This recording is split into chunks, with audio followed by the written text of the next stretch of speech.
de hoje nós vamos falar sobre o consciente e o inconsciente.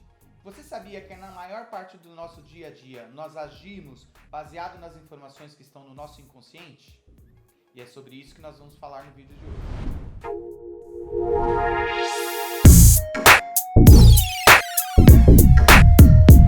Presente? Eu sou Daniel Carvalho. Olá, eu sou a Érica Carvalho. Recentemente nós fizemos um vídeo aqui no canal onde nós falamos dos processos de autossabotagem. E naquele vídeo nós falamos algo sobre o inconsciente.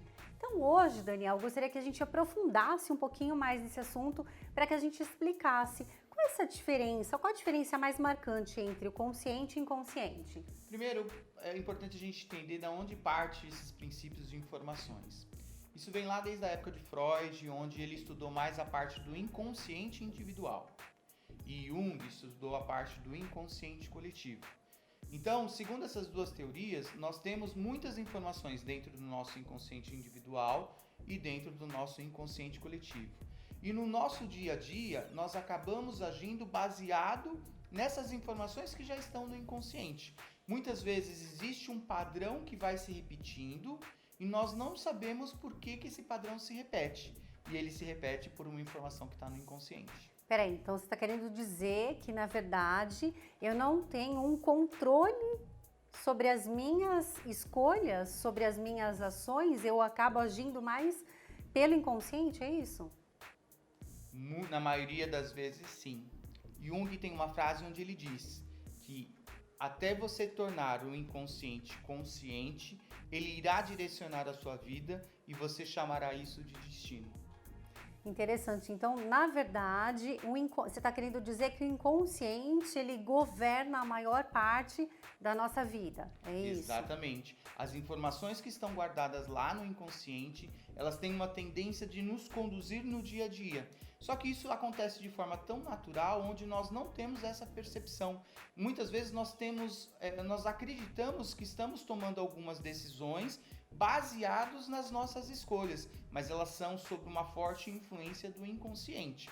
E um exemplo clássico que eu gosto de usar para explicar isso é: se a pessoa tiver uma crença que o dinheiro corrompe as pessoas, ou se ela tiver uma crença que o dinheiro é sujo, ouviu muito isso na infância, ela vai ter uma dificuldade de ganhar dinheiro na vida adulta. Então essa informação está guardada lá no inconsciente. Na vida adulta, ela tá ali trabalhando, ela tá com dificuldade de ganhar dinheiro, de guardar dinheiro, e ela não sabe de onde vem essa dificuldade. E a dificuldade vem de uma informação que está lá no inconsciente. E isso se aplica então em outras áreas também. Crenças relacionadas a relacionamento, o famoso dedo podre para relacionamento. Exatamente aqui nós temos essa circunstância delicada. Muitas vezes, uma mulher ela pode ter uma informação de que nenhum homem presta. Então essa informação está gravada lá no inconsciente, pelas experiências que ela teve na infância, pelo que ela viu, pelo que ela ouviu, ou pela própria experiência que já veio dos ancestrais dela, e ela acredita que nenhum homem presta. E aí na vida adulta, ela acaba atraindo somente relacionamentos tóxicos. Enquanto ela não trazer para a consciência essa informação e trabalhar isso a favor dela, ela vai continuar atraindo relacionamentos tóxicos. Isso é muito interessante porque a pessoa ela não se sente atraída por um relacionamento saudável. Ela acaba se sentindo atraída somente por aqueles relacionamentos que irão dar problema, por relacionamentos tóxicos e que validarão aquela informação que já está lá na parte inconsciente. Interessante. E da sua experiência de consultório, quando você identifica que a pessoa está fazendo essas escolhas e isso está relacionado com o histórico de infância, de crenças, os padrões, como que você conduz esse tipo de situação? Na verdade, nós vamos dando, aí com a reflexologia, nós vamos dando os estímulos em algumas terminações nervosas e nós vamos fazendo um trabalho de conseguir entender quais são as informações que a pessoa ouviu, viu, viveu na infância dela. E baseado nisso, nós vamos conseguindo traçar um cenário onde ela vai respondendo de forma natural as contradições que ela vive no dia a dia. Então, se ela tem um conflito com a figura masculina, e isso é possível identificar através da reflexologia no pé, Eu já sei o que é que eu preciso trabalhar para que ela possa ressignificar a história dela para poder seguir adiante, para atrair relacionamentos mais saudáveis. Interessante, porque você fala sobre esse processo de ressignificação. Mas como que eu ressignifico algo que aconteceu lá na infância? Então, uma pessoa que, por exemplo, acredita que nenhum homem presta. Será que realmente nenhum homem nessa vida presta? Será que realmente só existem relacionamentos tóxicos? Então existe um trabalho que exige muita disciplina, exige muito foco, determinação e coragem para a pessoa avançar. Porque todo processo de mudança ele gera um desconforto e a pessoa ela precisa estar consciente que esse desconforto vai fazer parte do processo de avançar para pensar diferente, para sentir diferente e para agir diferente. Então esse processo de ressignificação, ele vai sendo construído no dia a dia, com as informações que a pessoa vai trazendo para o consultório, onde nós vamos trabalhando as informações que aconteceram para dar um novo ponto de vista para ela, dar um novo olhar. É interessante também você falar sobre isso, porque eu acredito que talvez esse processo de ressignificação seja também possível através de uma circunstância que a gente tem no nosso inconsciente.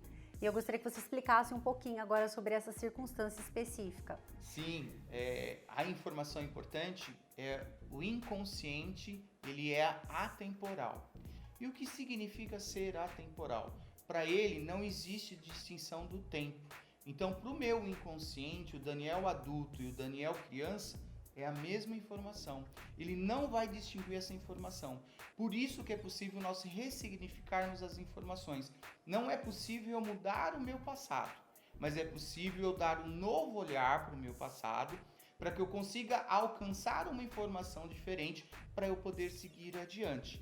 Essa informação do inconsciente ser atemporal, ela é valiosíssima, pois é aí que a gente consegue trabalhar essa questão da criança interior. Entendi. Então, na verdade, a gente tem essa ferramenta que dá o acesso para o nosso passado e que a gente possa fazer esse processo de cura e de ressignificação. E a gente consegue, então, trabalhar esses padrões, trabalhar essas crenças e ficar mais livre para seguir adiante? Seria Sim, mais ou menos isso. Você falou uma outra informação muito importante, você falou dos padrões. Então, todos nós seguimos alguns padrões também. Então, isso é muito importante de entender. Quando nós sairmos de um padrão, muito provavelmente nós vamos entrar em um outro padrão. E até aí tudo bem, porque nós ligamos o piloto, nós muitas vezes ligamos um piloto automático e agimos baseado nesse piloto automático. E depois nós temos que desligar esse piloto automático, construir uma nova informação, construir um novo padrão, e aí ele se tornará um piloto automático novamente, e aí fica mais simples de você atingir novos resultados. E faz sentido essa questão do piloto automático, porque na verdade facilita muito a nossa vida, né? Poupa muita energia, de eu não ter que ficar pensando no que eu vou fazer e a gente vai agindo mesmo de forma mais automática, justamente para economizar essa energia. Exatamente essa a informação. Quando eu entendo que eu sempre vou construir padrões, isso é muito legal. Porque se eu estou tendo um resultado que eu não gosto, que não me agrada, eu preciso desconstruir essa informação, colocar novas informações e construir uma nova informação.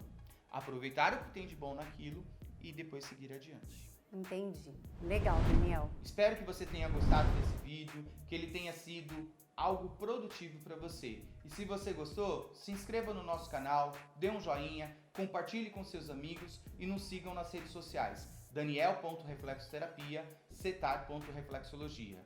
E EFT Érica Carvalho. Muita gratidão, um grande abraço e até o próximo conteúdo.